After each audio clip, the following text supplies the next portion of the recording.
Hello and welcome to the Matchbook Horse Racing Podcast. It's Wednesday evening and we are here to preview Thursday, Friday, and Saturday's action if you have any money left after the absolute carnage that was today. I'm joined by Steve Jones and Charlie Post. How are you getting on, lads? It's tough. It's tough. Yeah, not had a few placed, but oh god, it is tough. Yeah, it's not. Yesterday, I think, was the calm before the storm. It seemed a lot easier yesterday, decent. Today definitely didn't follow on like that. Well, look, there's 3 more days left. We remain positive. There's plenty more to go. We're going to jump straight into Thursday's action. So we're going to look at the Norfolk folks, or the Norfolk Stakes. Yeah, they're not straight away. So you get the prices up there. So Elite Status, one of the hot pots of the week, is the top of the market at 2.58. American Rascal is over at 6.8. Notch Magica is 11.0. His Majesty, that'll be a popular bet tomorrow, I'd say 13.0. And Thunder Blue is in there 34.0. Devious there at 19.0 for Dunick O'Brien. So I'll go back to you first, Steve. You fancy one of the big price? Yeah, I've always been a bit devious, so I thought I'd go with Devious, who we've seen Aidan with some superstars earlier in the week, and Joseph's got a strong hand. He's had plenty of runners, but Donica hasn't had much. But I like Devious, who's trained by Aidan O'Brien's youngest son. This horse won first time up at Naas on decentish ground. I think the ground is going to quicken up. He's going to have to put some juice on it at some point again, because even though they had that rain Monday into Tuesday, it's getting proper quick again, I think. So horses that like fast ground should certainly horses with soft ground form are going to struggle. But I really like that smooth win first time up at Naas, and the form's quite good there, because Jaylee B, who finished 5 lengths behind Devious in third, next time ran Give Me the Beat Boys close at Navan, and Give Me the Beat Boys ran a good race in the Coventry, finishing 4th or 5th or something, and I thought that the form was franked to this sort of level. And Jaylee B is a horse that Devious is a horse that it's got a lot of upside. It travelled so strongly over that 5 at Naas, and that's what you're going to have to do. This is 5 furlongs, and although it's stiff, it's going to take some speed horse to do it. And Devious certainly looks to have a lot of speed, and the fact that he's quite a big lad, you'd expect him to improve from that first run. So what we look in DC was around the 15.0 mark. Bigger, he's 19.0 at the moment. I'm quite happy to take a punt on him at that, because yeah, it's a race where you don't really know. You've got Wesley Ward's runner in there. You've got another American horse in there in No Name Mets with Frankie Dettori, and you've got a French horse in there. So you don't really know about those. But what you know about these is that Devious, it should never be that price. Yeah, we're going to 6 places in that race as well in Matchbook. So if you fancy doing a win place bet, we've got lots of options there. Charlie, you're going for the top of the market, Elite Status. Tell us what you want. Yeah, I am decent. I mean, it's pretty unoriginal and all that, but like I thought he looked very, very good. Carl Burke, I think, is a fantastic trainer. 2-year-olds, he looked outstandingly good at Sandown. Maybe he got tapped for a little bit of toe early, but he was very strong at the line. I think his RPR would have been good enough to nearly win the last 10 renewals of this race. And he's got the American horse, the horse that Tory rides, drawn alongside him. So he'll have a good toe into the race. I suppose the draw is an interesting one, lads, isn't it? River Tiber won from a single-figure draw yesterday, but maybe high has been fancied today, or certainly most of the ones that have been in and around it have been high drawn. But I think if there's enough speed in this, which there will be with the American horse drawn near him, I'd take Elite Status to get favourite backers off to a winning start, Dees. Yeah, a lot of talk around the League Status already, so hopefully he does the business tomorrow. Right, we'll jump on to the next race, so please. That's the King George, the 5th stakes. This is a 1.5 handicap. We can see there that Charlie Appleby is a favourite. Tagabawa at 7.0. Bertinelli is 8.0. Wonder Legend is 9.6. Then you have Burglar 10.5. Valiant King at 10.5. Perfuse at 10.0. And Davideo is in there at 9.0 as well. Right, so we'll come back to you, Charlie. So you're looking at Aidan O'Brien here. Yeah, again, Bertinelli, he was good to me at Newbury. I think I put him up there, and he needed every yard of the 10 furlongs to get on top that day. He's very, very unexposed horse, like plenty in this race, and he potentially looks like he could be a group horse in the making. 104.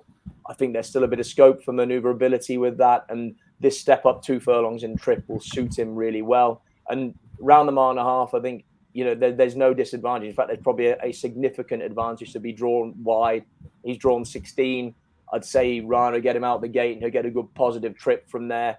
And yeah, I mean, in a race full of unexposed sorts, I think I'd say, I think with the trainer jockey combo, they're absolutely flying. I think Bertinelli can sort of keep this upwardly progressive curve going. Lovely stuff, yes. Wide open race. Steve, who are you looking at? It's red hot, this race. It's full of well-bred, progressive, well-treated horses. I think when you consider Hookham won this a few years ago, you're dealing with group horses in the making, I think, here in this handicap. And one of them that has that potential is Perfuse of Sir Michael Stout's, Richard Kingscote riding, a Juddmonte horse who's got a proper Juddmonte pedigree. And ran on soft ground, testing ground, first 2 starts this season. Only made his debut back in April when runner-up at Pontefract, and then absolutely bolted up at Nottingham on testing ground. And I really liked that horse when he won. He looked a class. I was doing racing TV there, and it was proper testing, but he just went through it. Like, he looked class beforehand, and he went through the race class. And although there hadn't been the strongest race in the world, the runner-up, who was left trailing, has since won, albeit a pretty ordinary race. But next time on faster ground, I thought he appreciated the faster ground at Doncaster, and he got off the. He saw off a Gosden horse there quite easily. I think this is a group horse, and if that's the case, he's one of a number in here you could fancy. But Perfuse, I think, has got to have a good chance. Stuff. And again, we're going to 6 places on that matchbook as well if you're having an old-win place bet. Right, we'll jump on to the Ribblesdale. Sharp price favourite here. Alasifa, who was so impressive at Goodwood the last day, heads the market at 1.69. Blue Stocking for Rafe Beckett is 10.5. Then you have Infinite Cosmos from Michael Stout is 13.5. Warm Heart for Aidan O'Brien is 16.0. Village Voice for Jesse Harrington is 17.0. So throw it back to you again, Steve. Who'd you fancy here? Well, Alasifa could be top class, couldn't she? Again, I was working at Goodwood when she won a week last Sunday. That's a quick enough turnaround, even though she did bolt up in the listed race. So she could easily be the best 3-year-old filly in the country come the end of the season. She's got that much potential, but not at odds on for me. I can't back her at odds on. And I think the French horse is very, very interesting, Crown Princess. And she won a Group 3 at Saint-Cloud on soft ground. She was then quite unlucky. She certainly didn't get the clearest of passages in a Group 1 over 10 furlongs at Longchamp back in May, the Saint-Allery, the Prix Saint-Allery. And she was only beaten 3/4 of a length. And she sort of had to weave through and squeeze through gaps while the winner came down the outside.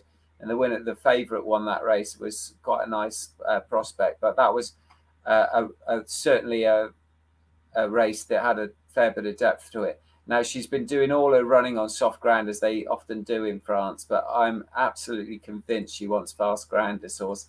And if that's the case, and she's going to see out the mile and 4 quite comfortably, I think, certainly on the faster ground. I think she's, 29.0? 34.0. 34.0. I think that's massive.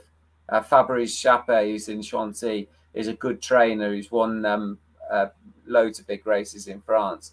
And he's not a regular visitor over here. So that tells you that I think they fancy their chances. And I certainly think in a race that wouldn't be there's a lot of runners, but there's a lot of dead wood in here, in my opinion. And she's not one of it. She is good, I think. And if she does improve for the faster ground, that is going to be a huge prize.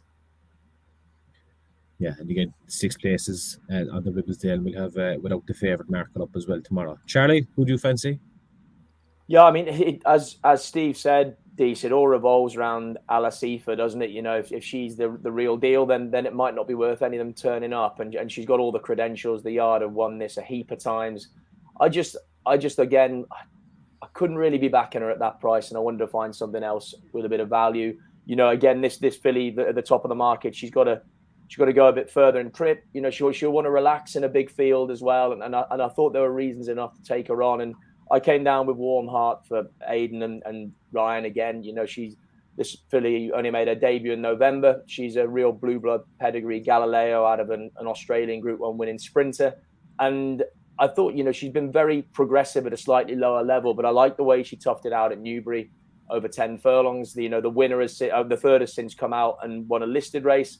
I think the step up in triple suits her really well. And it's not that often you get a chance to back an Aidan O'Brien, Ryan Moore, or 13.0 decent in a race like this. And again, that they're well able to take out as well. So just for the value alternative, I think this filly at win and place is a fantastic bet, for much as the one at the top of the market could be unbeatable. But like I said, I'd be happy to take her on at the price.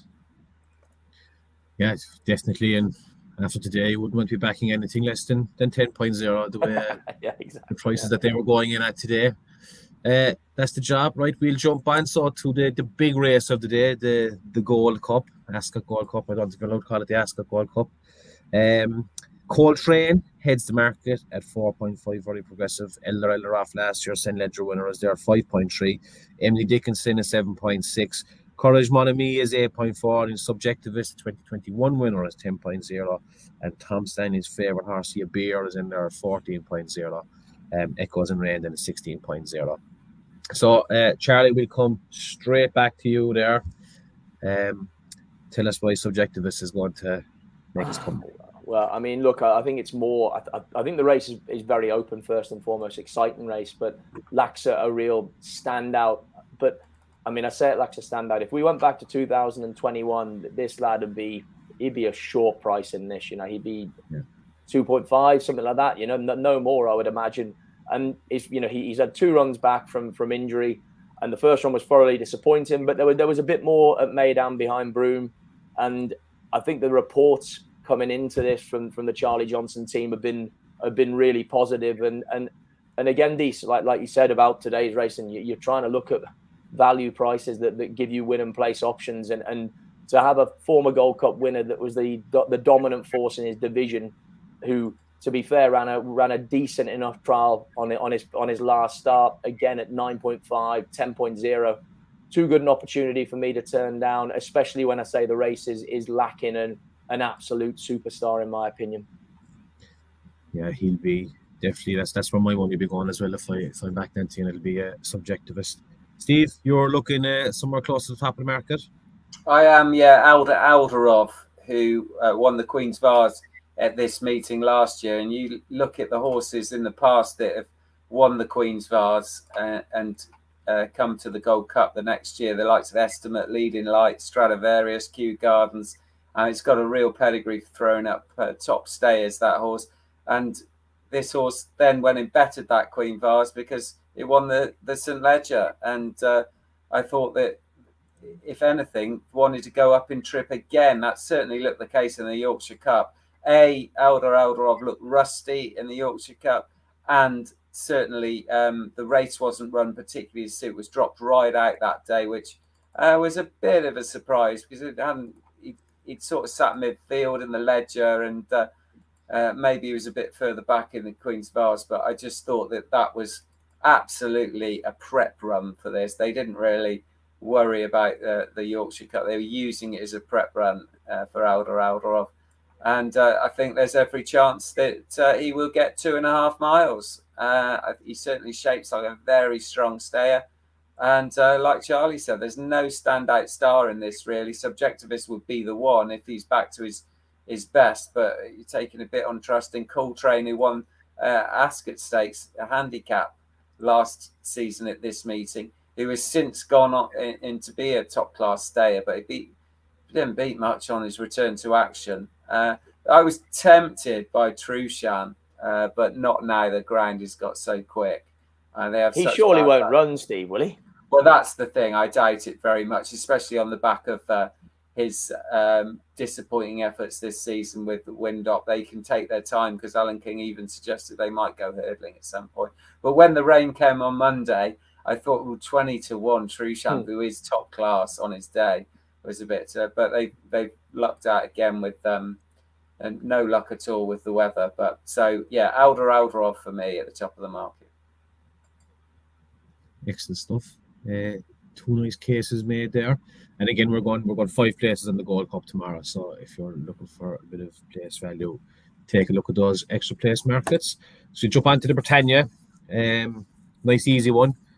Docklands, top of the market at 10.0. Then you have Surely Not at 12.0. Quantum Impact 12.0 as well. And then you have Racing Brakes Rider 17.5. Theory of Everything is 20.0. Royal Cape New Endeavour is kind of 20s bar. So, Steve, we'll come back to you. Who you showed for? I don't think he even got down that far for his price. Fort Vega. I think there's a lot of pace around drawn high, and I think that's going to be the place to be. I hope so, because Fort Vega's drawn the highest stall of them all on the stand side. And trained by Sheila Lavery, who got a bit of stick from some Australian guy who bought a horse off her, but she knows how to train. And I thought Fort Vega ran really well when winning on handicap debut at Naas last time. It's interesting that this race tends to be one, you get a bit of a mixture. You get horses that have come through handicaps and novice races and either making their handicap debut or progressive in handicaps against horses at the top of the weights generally who've been running in group races. And it's generally won by a horse that is further down the weights, who's come the handicap route and is progressing to that level. And that's what Fort Vega's been doing, and travelled so well last time at Naas. I didn't think anything could take him into the race as far as he needed to be taken into that race, and he only just got there by a head. But I think that's him. I think in a big field where they're going to go a proper gallop, I think it's suit him down to the ground. He's unexposed, he's improving, and he won on good ground last time, so I don't think he's got any problem with conditions. So he's certainly bred for fast ground. So yeah, Fort Vega at 28.0, that'd do me. Yeah, we'll probably be sold to Hong Kong and not the Aussies when he wins this. Charlie, who are you shooting for? Gone for a French train runner, Bless. Again, Steve was saying about sort of horses light for lower down the weights. Well, this one's got 9 stone 1, so maybe not that low, but certainly not up near the top. And this horse has been progressive at a reasonable level in France, and has one bit of form on a penultimate start at Longchamp when he finished 4th. Beat just over 2 lengths, and the horse that finished up sides, Angers, went and took the German 2000 Guineas out, so a bit of a form boost there. And it was just one of these, trying to look through and find a horse where I thought there was movement in handicap mark. And of 93, I thought when looking at the horses in and around where he's been running, there's every reason to believe he could be well handicapped. Not unponderable is the ground, he's been running on soft, but again, looking through, the stats, Toronados, they tend to do really, really well on quicker ground. So maybe the trainer knows that, and that's why he's bringing him over. And like I say, they're going to roll the dice on some quick ground, one of the biggest stages of them all. And Bless could just have movement in this mark, and drawn 10. Hopefully, Stefan Pasquier is going to have options about where he wants to go, and there'll be something to tow him forward. So yeah, Bless win and place for me. Decent. Yeah, he's 25.0, and we're going to 7 places on the Britannia tomorrow. The only tip I was going to put up on this podcast was Docklands. He's a tracker horse I've had since he finished second to Chitra's Gift at the start of the season. He's been well punted for this already, so I hope he wins. We'll jump on to the next one. So it's the Hampton Court Stakes. It's the 5:35, and Torito sits at the top of the market at 5.2. Then you have, for the same connections, Epic Tate has 7.2, Drumroll is 7.2, Exoplanet is 7.8, then you have Bold Act 11.0, White Hero 11.0, then you're on to Carnair for at 12.5. So, Charlie, straight back to you. Yeah, I ended up with again, very classy race, lots of unexposed 3-year-olds, with plenty of upside, and it's a race to kind of keep a lookout on for the future. Came down with a Canberra Legend. Won the fielding and beat a decent horse in Colsai, who's ran well in a couple of group races since. bombed out in the Dante, but he was sent off 13-2 that day, and there was still chat about Derby aspirations at that stage. And I'm willing to give him another chance. Again, certainly this price 13.0. Again, it gives you win and place options, and yeah, just one of those days. I liked him at Newmarket, and he bombed out at York, but I don't see any reason why, with a horse that's highly regarded, that he can't bounce back. And I'd say this is slightly calmer waters than the Dante as well. Yeah, there was big talk from that day at the Dante. Probably getting a bit of extra juice in the price because of that underperformance. Steve, you're looking at another Roger Varian runner. Yeah, Exoplanet, who won on debut last year in a good race, which, funnily enough, Conquistador finished third in, and has since been a big fancy for the following race. And then didn't shine at all in a Group 3, but clearly that wasn't his form. He's come back this season, first time up behind Military Order, was runner-up, but last time on handicap debut in the London Gold Cup. Now, the London Gold Cup at Newbury has got a history of being won by group horses, if not Group 1 horses. The likes of Al Kazim won that race, and got a really good pedigree for a handicap that.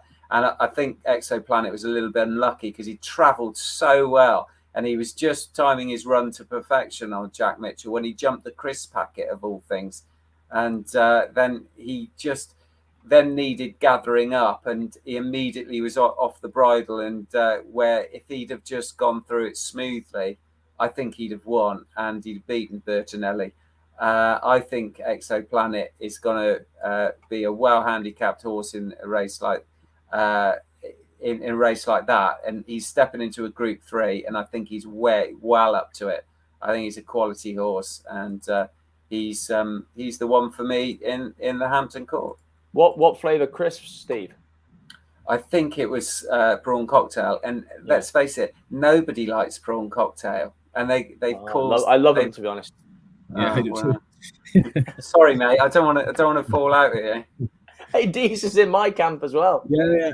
I'll buy them for the 4-year-old and eat them myself. Yeah. Okay. That's the Hampton Court started, lads. We'll jump straight onto the Buckingham Palace stakes. We have a monster tip for that in the comments. We'll bring that in there now in a second. But we'll go through the market there now. First, so Croupier, successful at York last time at 10.0. Then Biggles at 12.0. Unforgotten for the Tory and Gosden at 10.0. Montesib is 12.5. Ross Collin is 14.0. And we might as well just stop it there now because we have a team steam on Ross Collin. I'll go back to you, Charlie, to make the case from. Yeah, I mean, look, he was a horse. I put him up on the pod last time at Epsom, and he ran no real sort of race. But you look back through his form, and there's every reason to believe he's better at this 7 furlong trip than the 8 that day. And there's just every chance maybe he was having another sighter for this. And because of it, he's been dropped a further £2. And what's really exciting, Dees, is that means that he's £10 lower than when he was beaten in this, when he was beaten just over a length in this last year. We all know how good David O'Meara is with these, straight handicaps at these straight course handicaps at Ascot. And yeah, Ross Collin, I'm going to keep the faith, and I'm in the hope that it was today was the plan all along, and not Epsom last time, mate. Anything to add, Jonesy? Spot on. He's been really well backed. Like Charlie said, no better man than David O'Meara to line one up for a handicap like this. He's done it so many times. And the other good thing is David O'Meara's had a bit of a slow start to the season, but he's really firing now.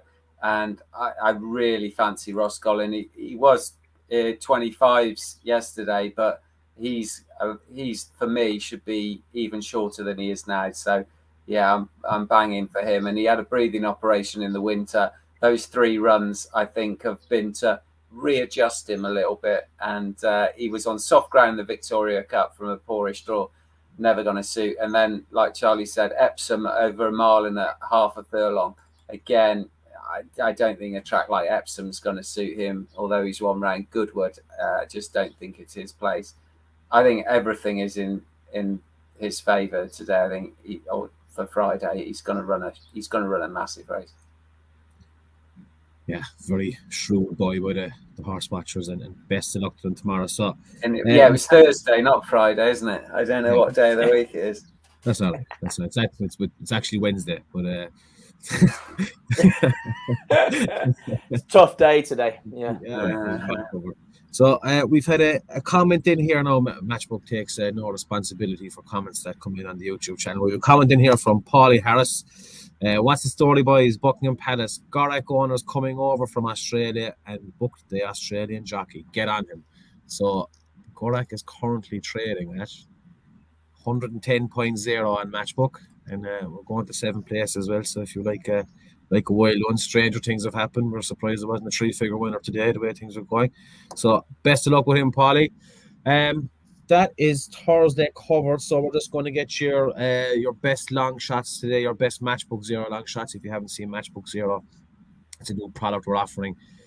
Zero margin, zero commission. That means that there is nothing added, no tax added onto the bet. You're getting the best price possible. You can have a max stake of 20 quid on every race.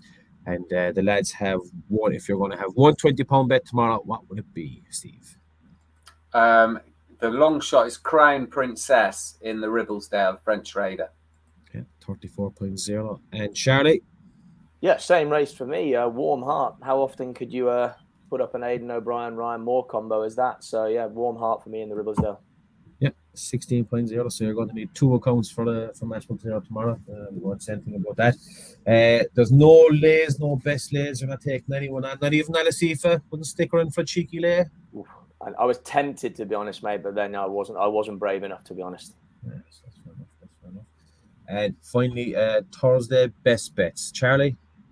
For the same reason as Steve, said what a great trials of a group horses the London Gold Cup is, and Bertinelli for me to continue his rise through the ranks and hopefully end up that good at some stage. And Jonesy. Ross Collin in the last, and for all the reasons that Charlie just said a few minutes ago. Ross Collin in the lucky last. Right, that is Thursday covered in just under half an hour. We're going good, lads. We're going to jump straight into Friday there now. So the Albany Stakes, 6 furlong Group 3 for the fillies, and we have Carla's Way is the favourite of 4.5 with Soprano, then for George Bowie at 5.0, Jabara for Vajravarian 6.5. Navassa Island for Mick O'Callaghan is 7.5. If he's wearing a suit, get stuck into it. He means business. Patrika is 9.0 for Aidan O'Brien, and part of Fortuna for Dunick O'Brien at 9.0 as well. So nothing for you on this, Steve. Charlie, you fancy one? Yeah, I mean, like I said, fancy one. It'd be sort of lukewarm, but a load of fillies with pretty much perfect profiles at the moment. 1 start, 1 win, and I came down with one of those again. Ryan and Aidan O'Brien. Patrika, this is a filly, no name, never filly with a real bluebird pedigree. She's a sister to the Wow Signal, who was a Royal Ascot winning 2-year-old in the Coventry for John Quinn off the top of my head. And she looked good at the Curragh. She didn't win that far, but she won with the ears pricked and looked like there was plenty left in the locker. And I like the way she goes about it. And I think this track will suit her really well as well. So draw again is an interesting one, but a lot of the fancied horses are drawn low in this race. So it might not be all bad. And I suppose I'll be keeping a watching brief to see how much of a bias comes up tomorrow and beyond that into Friday, Dees.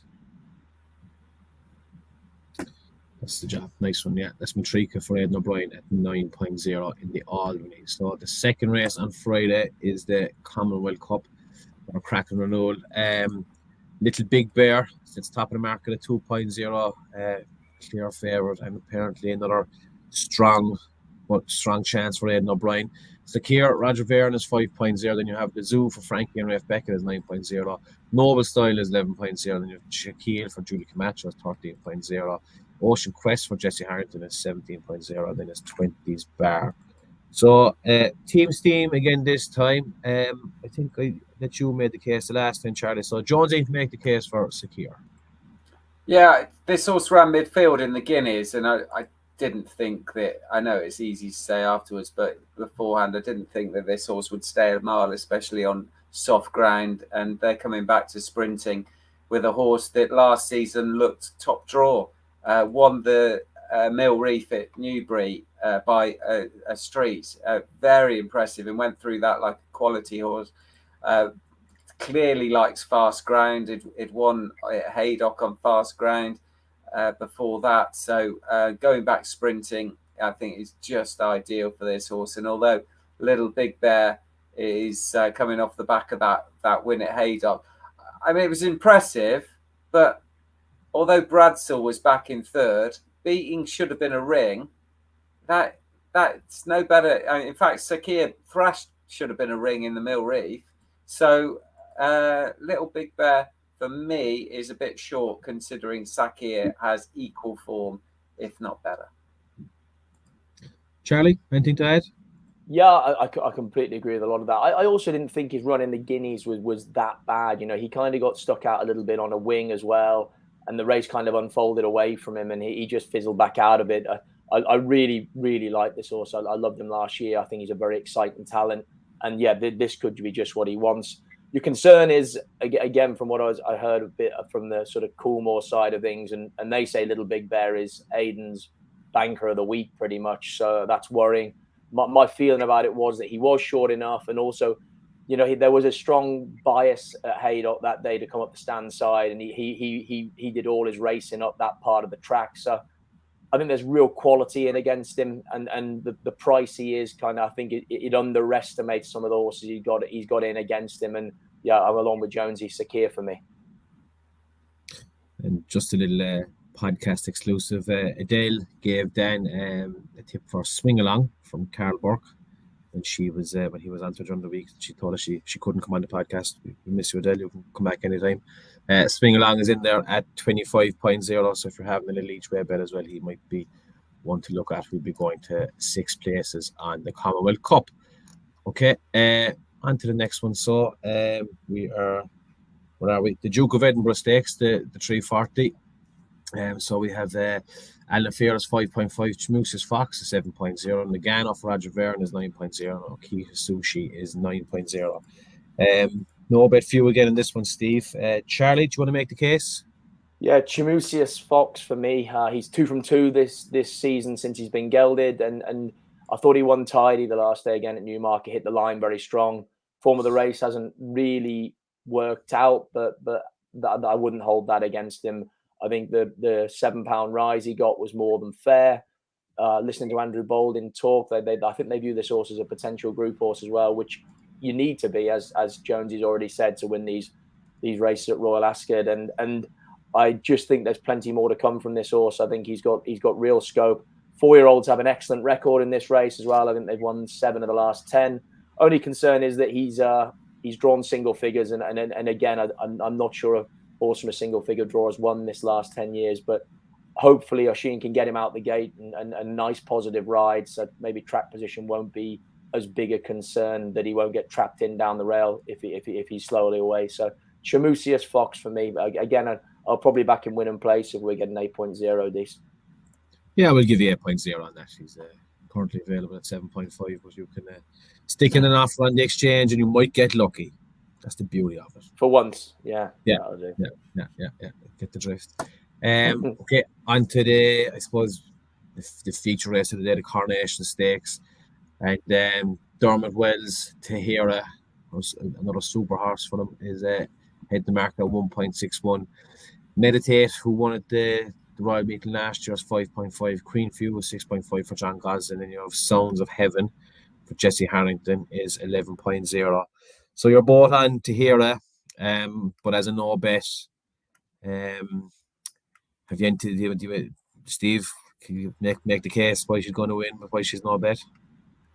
I would have backed her to get to reverse the Guinness form with Marge. Had Marge made it here, I think this Tahira is absolutely top draw, and she showed it the Curragh when beating Meditate quite easily. And I thought that was a quality performance from a horse in a classic, and I just think she's going to keep getting better and better the further she progresses.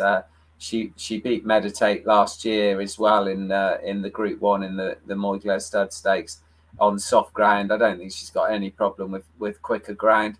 I just think she is absolutely top draw, and she'll probably stay a fair bit further. She'll certainly take 10 furlongs, but she's just for me, head and shoulders above this lot. Thought Queen for You might run well. Only had 2 starts. If you like forecast bets, she won first time up, and that was only early last month.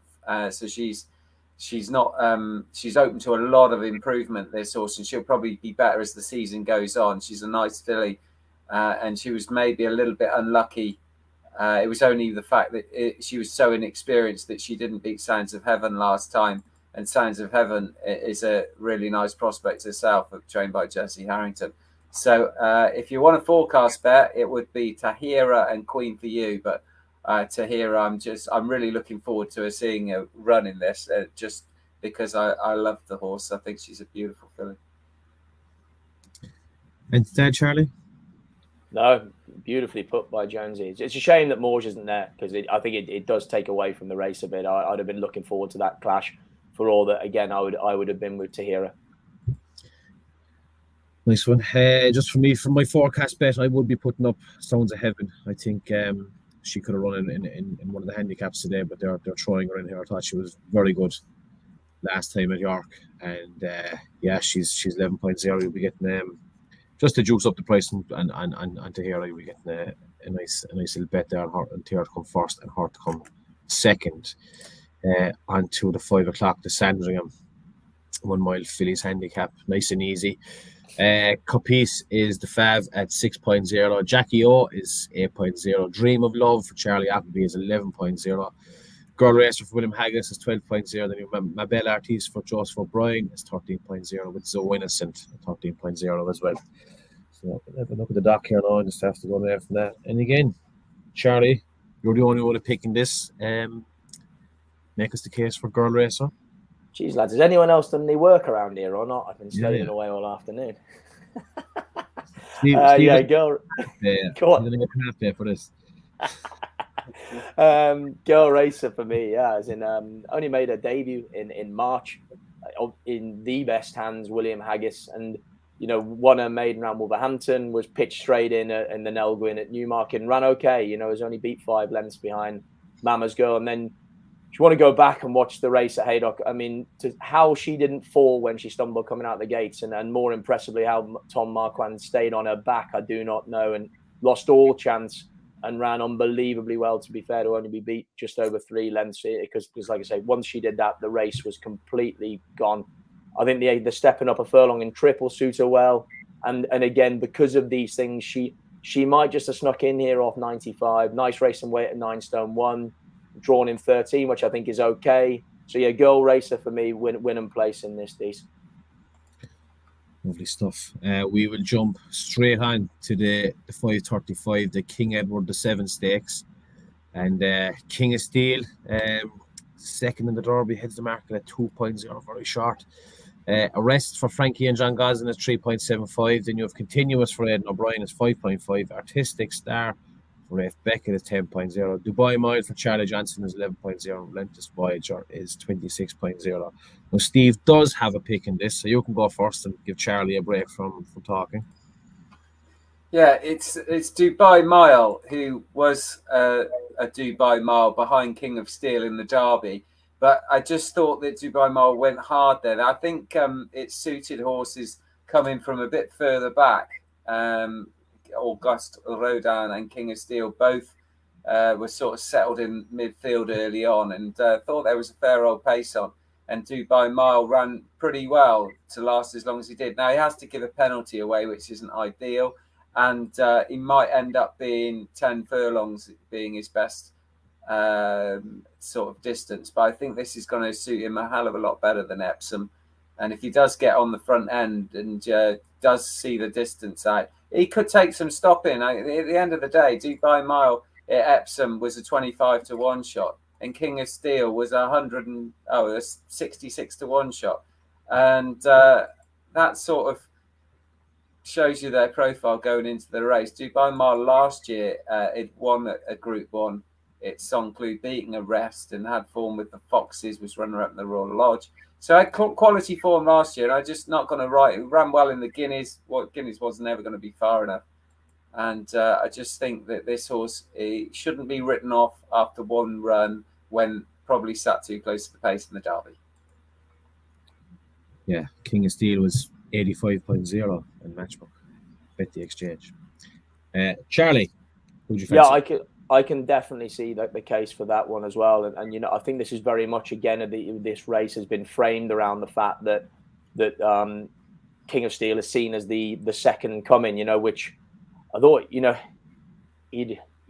it's on the back of one performance, and I'm not saying for 1 second it's a fluke. He looks a monster horse, but I tell you what he is. He's a pretty bloody big horse as well. And it's not that long ago. I'd say he had a mighty hard race, and I'd definitely be looking for something to take him on. I'd be more than happy to be proved wrong and see him go and bolt up and accepted that maybe he's going to become a big star this year. And I'm not saying he can't be beyond it, but I'd be very wary of wading in on a short price about him backing up that quick from the Derby personally. So again, I was looking for something there, and I came down with Artistic Star, who finished just in front of Dubai Mile in the Derby. To me, he got warm. He didn't really handle the whole thing very well and looked like he hated the track. He got shuffled back and then made some reasonable late headway. Rafe Beckett's had a winner today, so the yard is in form. And I think he'll be way more suited by this more conventional track and the sort of long sweeping uphill finish that it's going to provide. And again, I think a smaller field will help him a lot. So Artistic Star for me at 10.0, I think it's a reasonable bit of value. But like I say, you're getting value on most of them because they're so short about the favourite for me. Yeah, couldn't get over how big King of Steel was when he was taken out of the stalls at the Lente. He was just a massive horse. So that's the Artistic Star 10.0 for Charlie and Dubai Mile at 11.0 for Steve. I will jump on to the worst named race of the week, the Palace of Holyrood House Stakes. 5 furlong handicap to finish off the day on Friday. And it looks like there's been a George Bowie plot job sitting on top of the market. Conquistador is 6.0, well backed already. Tuala is 11.0 for Charlie Fellows, and your Frankness Friends of Balling is 13.0. Rock and End is 13.0. Tattersall is 13.0 for Mikey Dodds. Azure Angel for Roger Varian is the first reserve of 15.0, and it's big prices than the rest. So, Steve, you're sitting this one out again. Fair play. Charlie, who do you fancy? Again, I came down with the horse that's done me a turn already in Tattersall. He was really good at Epsom. He's got bags of speed. This horse, he's put up 7, but I still think he's on an upward curve, and he's at the right end of the handicap to be doing that. You've got to be very wary of George Bowie plotting something out. But how many places are we offering on this, Dees? Oh, don't have him up yet, no, Charlie, but it'll be 6 or 7 at least. Yeah, exactly. So we've got a horse that's won 2 of his last 3 starts, a career best last time, and is on an upward curve, and you're getting 13.0. I just can't see him not giving you a seriously good run for your money. And with that sort of places on offer, win and place for me, Tattersall in the last on Friday. The lucky last. It's Tattersall from Micheál Dodds, 13.0. So that's Friday covered nicely, lads. Thank you very much. So Matchbook 0 long shot for the day. Charlie, yours one is? Yeah, Artistic Star. Like I said, I think there's just a lot of value in this race if you're happy to take the favourite on. Yeah. And Steve, you've only had the one bet for the day, Dubai Mile, so you might as well stick him up as your long shot for him. I think that's the way I'm going to go. Yeah. Very good. Best lays, Charlie? Yeah, King of Steel. Just because he's short enough that it's not gonna kill anyone too much if he does win, and I just think there are enough reasons to be taking him on. Seriously hard race in the Derby. Granted he'd been up to York for the Dante, but it was his first start of the season, and he's a massive horse, and I'd like to see it again before I completely am sold on him being as good as he looked at Epsom. Great stuff. And finally, best bets for Friday. Steve, you do have a best bet, thankfully, so you can kick off with that. Sakir. I like Sakir. I like his chances in the Commonwealth Cup. And Charlie, you do too? Yeah, I'm with him. So yeah, hopefully we both have a good day on the Friday. Sakir for me as well. Sakir for you and for both the lads, best bet on Friday. Okay, let's do it, lads. So we're into Saturday now. We're not going to have a run through the card there. It's a bit far away. We've no decks. We won't put you on the spot for that. So Charlie, you have 2 for us for the day to have a look at. Yeah, just last 2 races. I mean, again, we're banking on whether they're 100% gonna. Well, one of them definitely will turn up, but the in the 5:35, Laffy for again Tom Marquand and William Haggis, a very lightly raced horse, had the one start this year at Lingfield in the Derby trial, and that race, granted, Military Order bombed out in the Derby, but the Wapiro ran okay, and then Circle of Fire ran well in the Queen's Vase yesterday.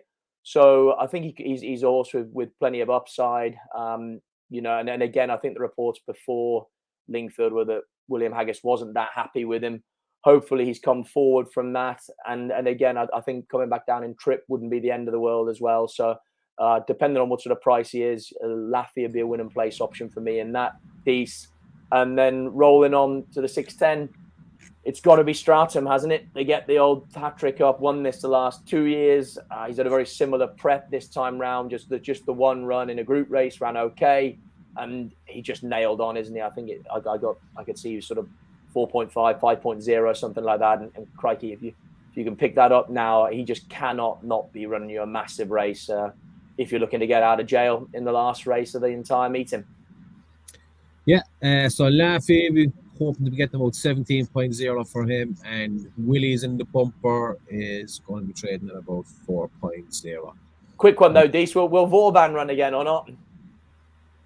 No. On the flat? I think they'd be mad to. He is still entered, isn't he?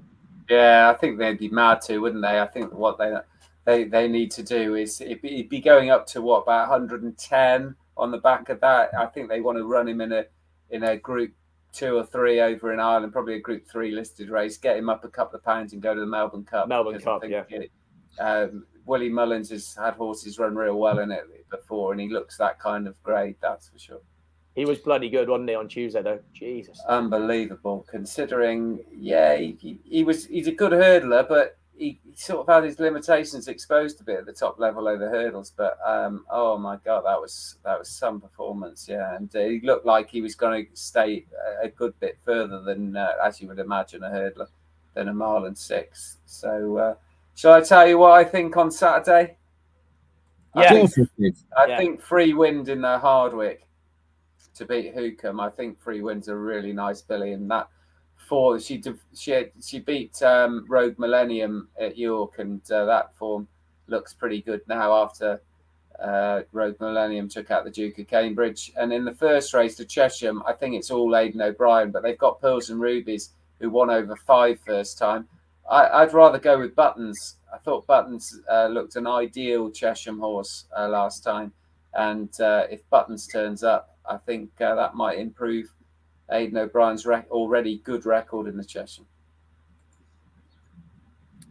Great stuff. We're done. Thanks very much, lads. That was brilliant. Thank you to all the people watching and people commenting. Best of luck.